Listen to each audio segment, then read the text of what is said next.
Dulang wedhus sing ra gelem mangan iki, Cah. Halo, Cah. Kontene Mbak Titin dina iki ngekeki comboran rumatane. Iya, Cah. Sadurunge dikeki comboran iki diombeni sik. Ben wedhuse dremban diombeni godhokan gula utawa kecap ya. Terus karo ditambahi uyah sithik. Engko nek diombeni dadi sitok dinggroyokan, dadi iki tak ombeni dhewe-dhewe. Engko nek ana sing ngomong, "Mbak, kok kemelamen wong wedhus ae kok diombeni gula." Iya, Cah, ra apa-apa. Engko nek mangan ben dremban. Tak ombeni iki genti ape tak combor ya, Cah. Tak combor nganggo ampas telo karo polar. Dicombor ngene iki biasane ben aring utawa sedilok wareg, ora mangan rambanan akeh-akeh, tapi wetenge wareg. Bar nyiduk ampase iki genti tak emboi polare. Mbak, kena apa kok nganggo polar kok gak nganggo dedeg? Jare wong-wong nek polar iku marai lemu. Tapi nek ngekeki ya aja kaken, soale efeke jere panas, engko nek wedhus wedok marai majer. Pokoke sesuai takaran ae ya, Cah. Tak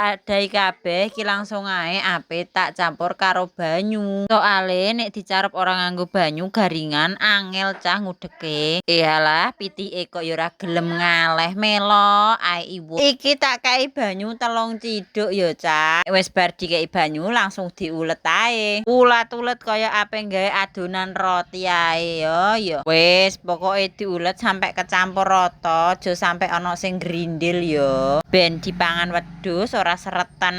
Ya piye, Cah, ancene jenenge rumatan, ya dirumati nganti tenanan. Aja sak penake dhewe, engko nek wedhuse lesu ya gember-gember mlebeki wonge. Wis bar leh ngulet langsung ae iki ape tak camburno wedhuse. Tak doko ember dadi sitok ae ben makan bareng. Tapi iki wedhus sing cilik nek gak diloloh ora gelem mangan. Dadi ya kudu ngalahi ngeloloh dhisik. Anggek gelem mangan dhewe iki engko nak didulang sik. Hehehe, ora nrimo anake sing njuk dulang, wedhuse ya njuk dulang barang, Cah. Ngene iku piye? Kowe nak ndek rumatan apa ya ngene manja barang. Wis bar lek kundulang wis pegel langsung ijik, Cah. Soale ampase ambu gak enak.